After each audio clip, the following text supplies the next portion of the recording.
So welcome to this latest video 162 Maths, and in this video we'll be going over the GCSE Maths higher topic of graph transformations, and we'll go over the key aspects of revision and what you need to revise regarding this topic before going through some past exam questions. Now, as always, I'll include a copy of the questions we go through in this video, which I strongly recommend you have an attempt at before watching these videos so you can test your prior knowledge. Now, before we get started working through some graph transformations, let's just have a quick review of some notes related to this particular topic.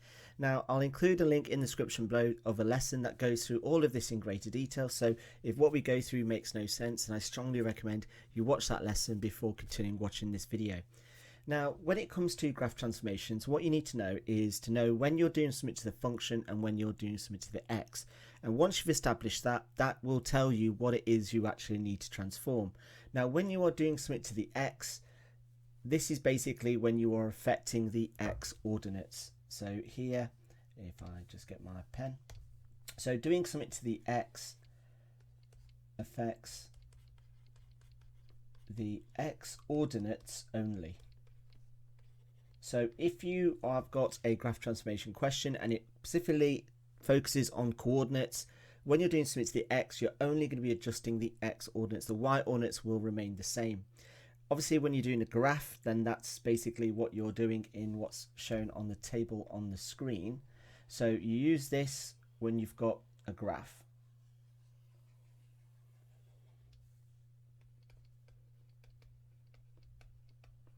And you need to plot a new graph, and you use this when you are given coordinates.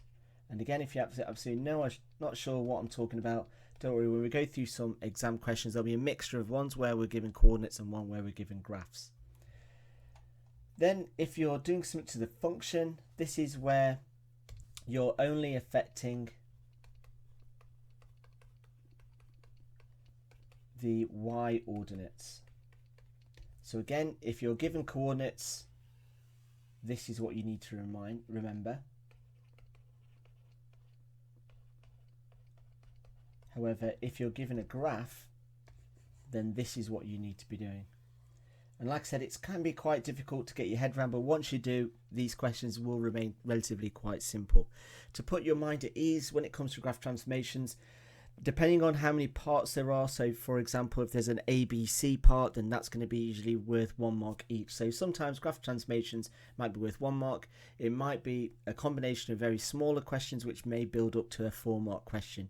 So you really do run the risk of whether you choose. I know some of the students who I've taught in the past have either said, right, you know what, I don't get graph transformations, so I'm just going to miss out and hope it doesn't come up. Or if it does come up, I hope it's only going to be worth 1 mark. It's always a risk, as it is having adopting that attitude with any maths topic.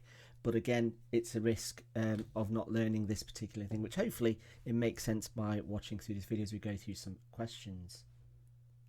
And on that note, let's have a look at some past exam questions. Now, a little reminder, if you're wanting access to these questions, all you need to do is just simply click on the link in the description below and you'll have access to the questions that we're going to go through. So looking at question 1, it says this is the graph of y equals x squared. So this graph here is our original curve. And it says these graphs show transformations of y equals x squared. So as you can see, something's happened to that parabola, that positive parabola. And it says match up each graph with one of these equations. So before we get started working through matching them up, let's have a look at trying understanding what it is the graph transformations is doing based on the new equation. So looking at this, as you can see, hopefully you can spot here we're doing something to the x and we're taking 2 away from x. So by taking away 2 from x, what you're actually going to be doing is shifting the graph 2 places. And when you're doing something to x, always the opposite what your brain is telling you. So you think taking away 2 means it's shifting to the left, but actually it's moving to the right. Then with this equation here, so here we are changing the sign of y, because not x, because if it was x, it would be minus x squared. So this is changing the sign of y. Now, if you're not sure about how that's changing the sign of y, well, if I change the sign of y, I get minus y equals x squared, But then if I take that negative over to the other side, I end up with minus x squared, which is exactly what they're showing here. If I was changing the sign of x, I would end up with something that looks like this, which I don't have. So here we're changing the sign of y, and that's going to be a reflection on the x-axis. Let me just highlight that because that's exactly what it is. Then for this one here, we are adding 2 to x, so that's going to be a shift of 2 places to the left. And let me just do a little arrow then. This one's to the right. And then finally, this one here is adding 2 to the function, or y. And let me just, oh no, I shouldn't really cross that y out. But when I'm saying something changing to y, also means to the function as well. The reason why I'm not saying function is because there's no mention of f of x. So here we're changing something to the function or the y. Notice I've changed my pen. So here we're shifting it up 2 places. So let's have a look at which one of these. So looking at number 1, if I just label these, so let's just label this as number 1. So number 1, we're looking for a graph that's been shifted 2 places to the right, and that one is graph A. Then for this one, I'm looking for a reflection on the x-axis, and that's going to be graph C. For this third one here, we're looking for a shift of 2 to the left, and that's going to be graph D. And then for the fourth one, the remaining one, it's going to be shifting up 2 places, which is graph B.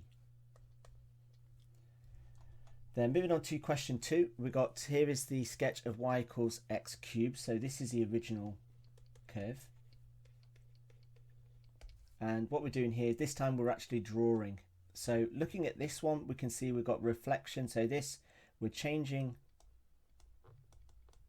the sign of y. And again, that's explained, even though it doesn't look like we are, it looks like we're changing the sign of x. But again, if we were changing the sign of x, that would be in brackets. So in other words, that is a reflection on the x-axis.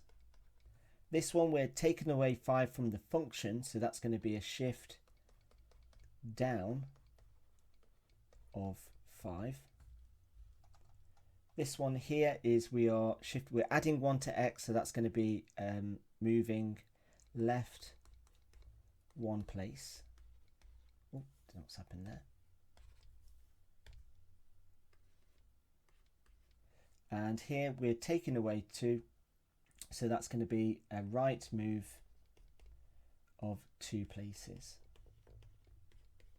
So once we've established what it is we've actually got to, now we've got to do is just sketch it. So if I just zoom out so we can see the original curve. So for this first one, we are changing the sign of y, so we're reflecting this curve on the x-axis. So this means that it's going to look something like that. Then for number 2, we're shifting it down 5 places. So note that the key point here is at 0. So if we're shifting down, then that key point here is going to be at -5. So all I then need to do is just do something that's a similar shape. Now don't worry about the accuracy of the curve. As long as the x-intercepts or the y-intercepts are the same, then that's going to be absolutely fine. Then moving on to question, or the third one, so let's label this as number 3. So here we're shifting it 1 place to the left. So this dot is going to be 1 place to the left. So that means it's going to be somewhere here at -1. And then all that's left for me to do is then just replicate the shape. And then here we're moving it 2 places to the right. So rather than the point of inflection being at the origin, we're going to move it to 2.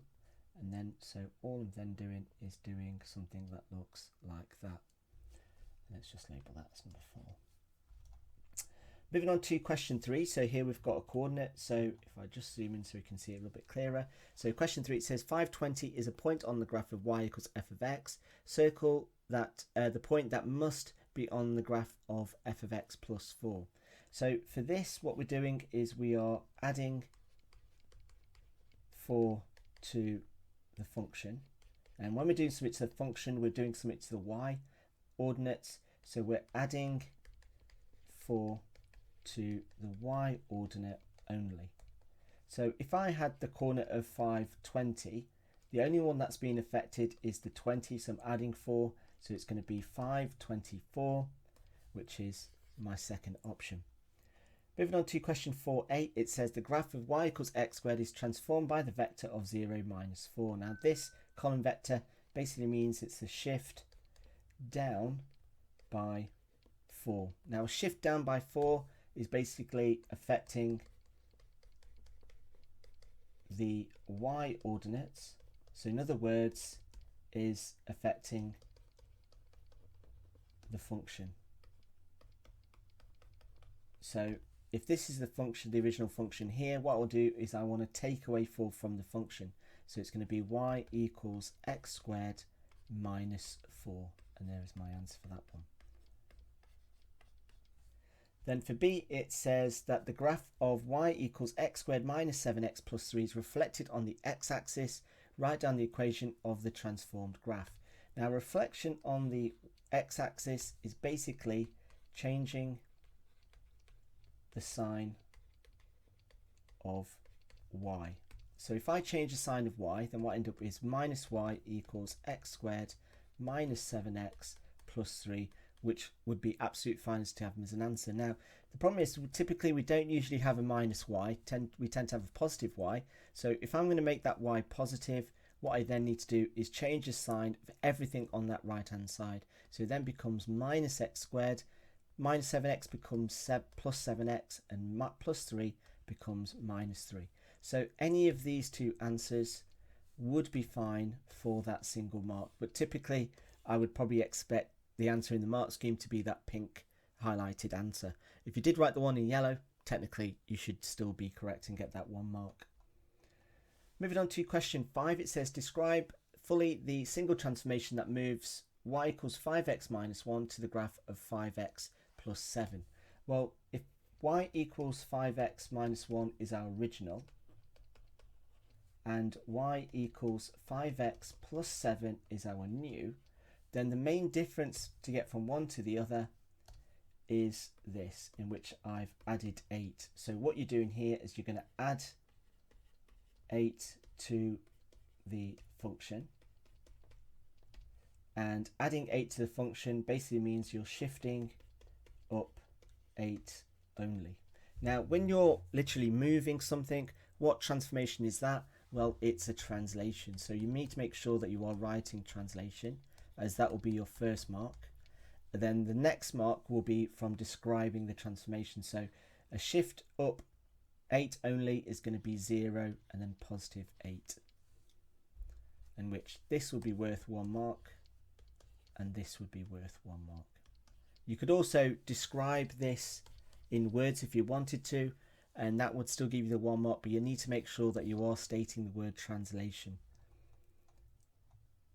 Then moving on to question 6, it says this is the graph of y equals sine x for x is between an inclusive of 0 to 360. On the axis below, draw the graphs of the given equations for x is between 0 and 360. Now for this, what we need to do is first of all describe what it is these are actually doing. So this here is going to be a reflection on the x-axis. This is going to be a shift down, up 1 place.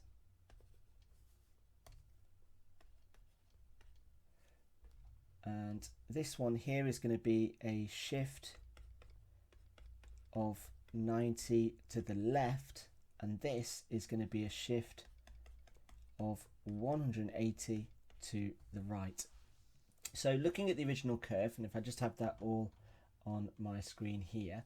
Now on the original curve, what you want to do is basically just highlight the key coordinates, the ones that are nice coordinates, to go from there. So here I've dotted 5 points on that curve. Now for number 1, what I want to do is I want to reflect this curve along the x-axis. So this line here is my mirror line. So then to reflect that, what it would look like is it would look something like that. And again, try to be as neat as possible, but you should end up with something that looks like this. Then for number 2, we're shifting this curve 1 up. So every green dot, I'm going to shift that 1 square up. So the first dot's going to be there, the second dot's going to be there, third dot's going to be here, fourth dot's going to be there, and the fifth dot is going to be there. And then all that's left for me to then do is to join those points up as best that I can. Then with number 3, so if I mark down the original point, so let's go for this one, that one, that one, that one, and that one. So they're the original points. So what I'm doing is I'm going to shift those red dots 1 square to the left. So then this point here becomes there, this point becomes there, this point becomes there, that point becomes there, and this point becomes there. And then all that's left for me to then do is just join those points up,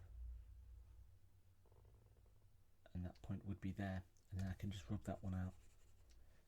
And moving on to, let's call this one our 4th one. So again, if I mark down the original points, which I'll do in green, so here I'm shifting the points 180 degrees to the right. So this point here is now going to be here, this point here is now going to be here, and that point there is now going to be there. So what it's going to look like is it's going to look something that looks like this. So then this part is going to look then something that looks like that. Again, yours should be a lot neater, but the general shape should be correct. So then moving on to question 7, so that's a bit of a wordy question. Let's just zoom in so you can see it on the screen. So it says the graph of y equals x cubed minus 2 is translated 5 units to the right. And it says the translated graph has the equation of y equals f of x. Work out f of x, give your answer in the form of x cubed plus ax squared plus bx plus c, where a, b and c are integers. Now here, 5 units to the right basically means that you are going to subtract 5 from x. So here we've got x, so what the equation is going to look like is going to look bracket x minus 5, and then it's cubed minus 2. So then all that's left for me to do is expand this out. So this then becomes y equals x minus 5, x minus 5, x minus 5 minus 2. Then doing a bit of expansions, and again I'll probably just not cheat, but I'll just do a little bit quicker. So x squared minus 10x plus 25 minus 2, and then expanding all the 3 brackets. Well, let me just do this on the side here. So I get x cubed minus 10x squared plus 25x, and then the minus 5 becomes minus 5 squared minus 50x minus 125. So then joining each of those up, I get y equals x cubed minus 15x squared, and it's going to be minus 25x minus 125 minus 2. So all that's left for me to then do is just join the minus 2 with this, in which then I end up with my final answer of x cubed minus 15x minus 25x minus 127. Then moving on to question 8, it says the graph of the function of y equals f of x passes through the points a, which is minus 3, 0, and b, which is 2, 0. And it says the function of y equals f of x is just transformed to y equals minus f of x squared, f of x rather. Draw the sketch of the new graph giving coordinates of where the points are where it crosses the x and y axis. So for this, we are changing the sign of y.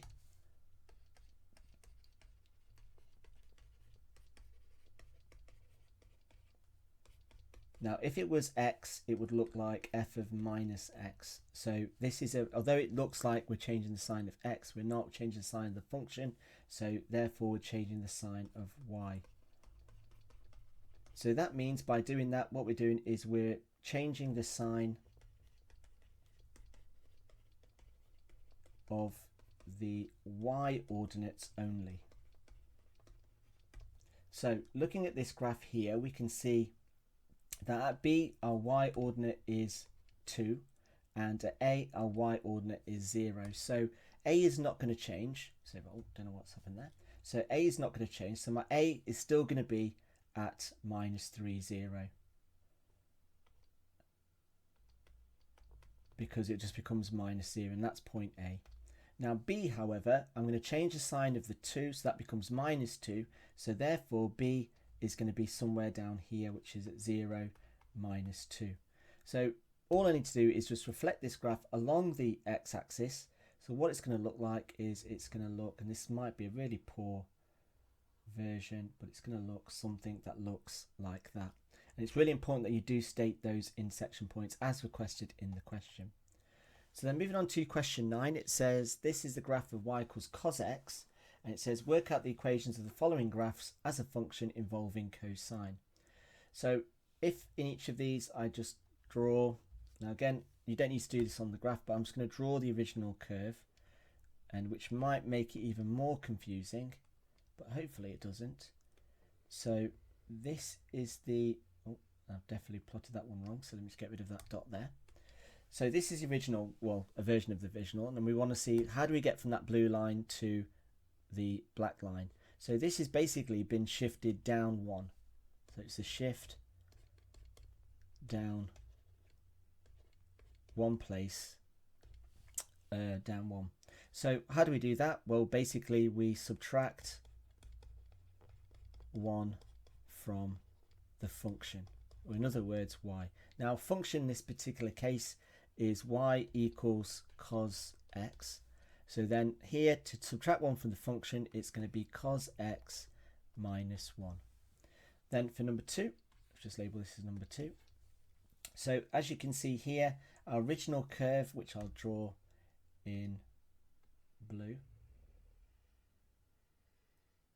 looks something like this.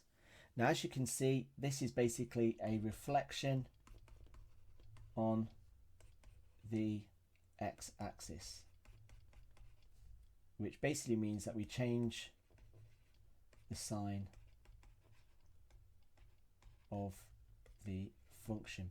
Now with these, particularly with the cos graph, there's so many different answers you could give. So a possible answer you could give here is y equals minus cos x, or you could say that it's been shifted to the right or to the left, and again depends on what you're going for, but you could have cos x of minus 180, or you could have cos x of plus 180. So something along those lines would be absolutely fine.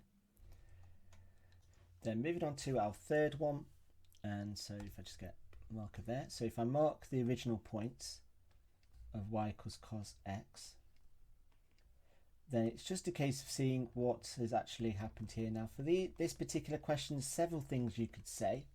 So either you could say that it's been a shift of 90 degrees or 1 square to the left, or you could say it's been a shift of 270, so 3 squares to the right. So depending on which one you go for will depend on which equation you could give. Now this one is going to be y equals cos, now shift to the left means you're adding, so it's going to be x plus 90. For 2 you could say